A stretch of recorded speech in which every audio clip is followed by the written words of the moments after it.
नमस्कार दोस्तों, स्वागत है आपका हमारे चैनल पर। तो हमारी आज की कहानी है दुराचारी, सुभद्रा कुमारी चौहान द्वारा लिखित। तो चलिए शुरू करते हैं। पंडित राम सेवक के हाथ से सुमिरनी गिर पड़ी। वह झल्लाए से उठकर पूजा की कोठरी से बाहर बरामदे में चले आए। बरामदे से गाना और साफ साफ सुनाई पड़ने लगा।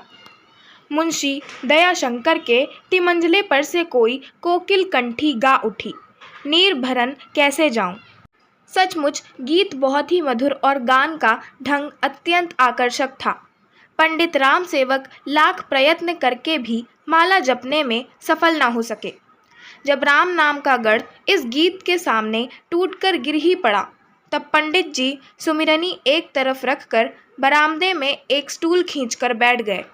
दयाशंकर की कोठी की तरफ मुंह करके वे संगीत का सुख लेने लगे। गायिका गा रही थी, डगर चलत मोसे रार करत है, बहियां पकड़ मोरी ढीठ कन्हाई। पंडित जी संगीत इतने तन्मय होकर सुन रहे थे कि वे अपने पड़ोसियों का आना भी ना जान सके। उनकी तंद्रा तब टूटी जब उनके पड़ोसी किशन ने उनके कंधे पर हाथ धरते हुए पूछा, पूजा हो गई पंडित जी? पंडित जी खिसियाए से बोले, कहाँ की पूजा, कहाँ का पाठ भाई? जब से यह पड़ोसी आया है तब से सुबह गाना, शाम को गाना, दोपहर को गाना, गाना छोड़कर जैसे उसे कुछ और काम ही नहीं है। रेडियो तो रेडियो, अब यह एक नया तूफान और खड़ा किया है। जीवन बोला, भाई कुछ भी हो, बुरा चाहे भला, पर मोहल्ले में जान सी आ गई है। और सच बात तो यह है कि गाना मुझे बुरा नहीं लगता पंडित जी, कह के वह मुस्कुराया। पंडित जी तिलमिला से उठे और बोले, तुम्हें क्यों ना अच्छा लगे? मुंशी दयाशंकर की कोठी पर तुम्हारी शाम जो कट जाया करती है, बड़े आदमियों के साथ उठते बैठते हो और पान सिगरेट ऊपर से मुफ्त का, पर यहाँ तो इस गाने बजाने के मारे पूजा पाठ धर्म कर्म सब डूबा जा रहा है। डॉक्टर कामता प्रसाद से बोले, अरे भाई, माना कि गाना बजाना बुरा नहीं है, पर सब बात समय पर अच्छी लगती है। हर घड़ी के गाने बजाने से तो भाई मोहल्ला सचमुच बर्बाद हुआ जा रहा है और बच्चे बिगड़े जा रहे हैं। किशन बोला, किसके बच्चे बिगड़े जा रहे हैं डॉक्टर साहब? कोई उदाहरण की तरह बताइए ना। डॉक्टर साहब खींच उठे, बोले, लो अब तुम मुझे करास एग्जामिन करने लगे। यह जो आज तिमंजले पर वह एक वेश्या बुलाकर गवा रहा है, तो क्या बच्चे देखते नहीं और उन पर इसका कुछ बुरा असर पड़ता ही नहीं? पंडित जी जोर से बोले, पड़ता क्यों नहीं, जरूर बुरा असर पड़ता है। सच कहता हूँ, मेरा बस चले तो ऐसे दुराचारी को गोली से उड़ा दूँ। डॉक्टर साहब बोले, मेरे भी मन में यही आता है, पर क्या करूँ? अरे भाई, रुपया पैसा है तो ज़मीन जायदाद खरीद लो, मंदिर बनवा दो, धर्मशाला बनवा दो, कुछ धर्म के नाम पर खर्च करो। यह क्या कि सारा पैसा बस नाच गाने में फूंक दिया जाए। फिर स्वर को धीमा करके बोले, और भाई शाम को 8 बजे के बाद तो वह सदा शराब के नशे में रहता है। ऐसा दुराचारी तो कहीं देखा नहीं। उसकी तो छाया भी छूना पाप है। धर्म कर्म से दूर सदा पाप में डूबा रहता है। पंडित जी ने जीवन की ओर देखा, फिर बोले, ना भाई, ऐसी बात जीवन भैया के सामने ना कहो। जीवन भैया की शाम तो पराया वहीं कटती है, और कौन जाने घूंट दो घूंट चढ़ा भी जाते हों तो कुछ आश्चर्य नहीं। संगति का असर तो पड़ता ही है। बात अधूरी ही रह गई।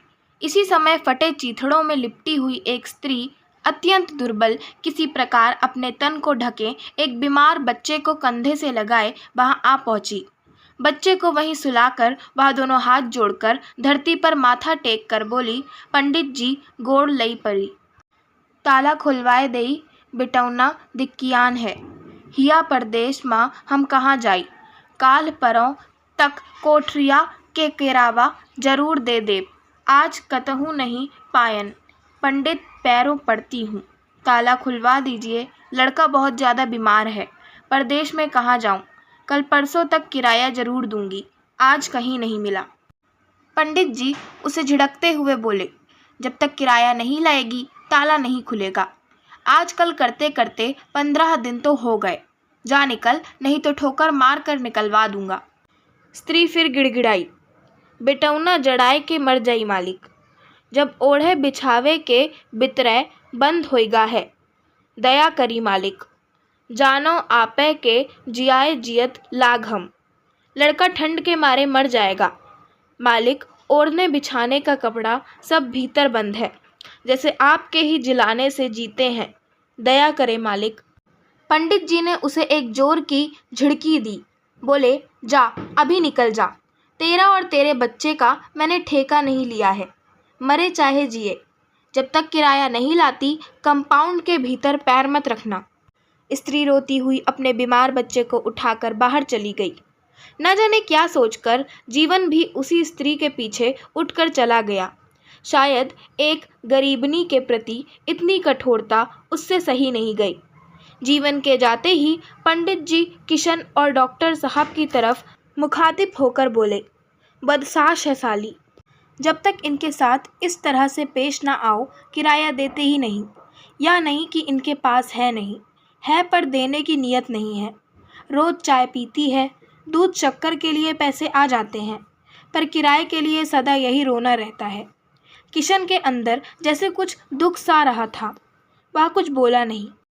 डॉक्टर साहब, हाँ रीवा वाले बदसास होते ही हैं, कहकर चुप रह गए। वे भी मकान मालिक थे।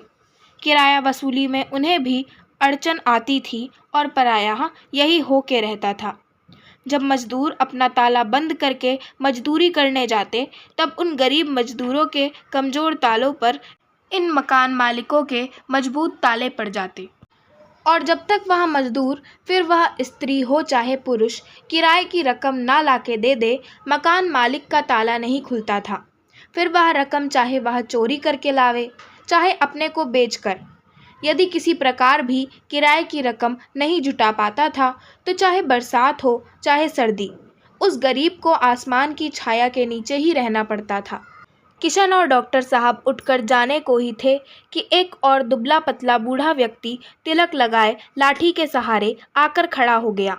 डॉक्टर साहब और किशन के सामने कहने में कुछ संकोच का अनुभव करते हुए भी न जाने क्या सोचकर बोला, मालिक, आज बड़ी आफत में पड़ गया हूँ। 10 रुपयों की बहुत ज़रूरत है। बहू को बाल बच्चा हुआ था, बुखार आ गया था। अब हवा लग गई है तो वह अरर बरर बकती है, बहुत गाफिल है। मैम आई थी देखने, 10 रुपये की दवा लिख गई हैं। आज का काम चला दो मालिक, आप ही का भरोसा है। पंडित जी ने बूढ़े की ओर घूर कर देखा। बोले, कोई जेवर लाए हो दीनू पंडित, या वैसे ही रुपया लेने आए हो? अभी तो पहले के रुपये ही पड़े हैं, एक धेला ब्याज तक नहीं मिला है। दीनू सिटपिटा सा हो गया। बोला, जेवर एवर हम गरीबों के पास कहाँ है मालिक? आप सहारा न देंगे तो वह मर जाएगी, आप ही उसे जिलाइए। जिंदगी भर आपकी गुलामी करूँगा मालिक। पंडित जी झिड़कते हुए बोले, जेवर नहीं था तो फिर क्यों हाथ झुलाते हुए चले आए? जाओ रास्ता नापो और यह सुन लो, पिछला रुपया मैं ब्याज के 7 दिन के अंदर नहीं चुका दिया तो अदालत के जरिए वसूल करूँगा, समझे? बूढ़ा दीनू हताश होकर चला। पंडित जी खींच कर बोले, सुबह से शाम तक यह साले रुपया ही मांगने आते हैं, लौटाने की वक्त जान पर आती है। किशन और डॉक्टर साहब नमस्ते करके चले गए। उनके मन में क्या था कौन जाने।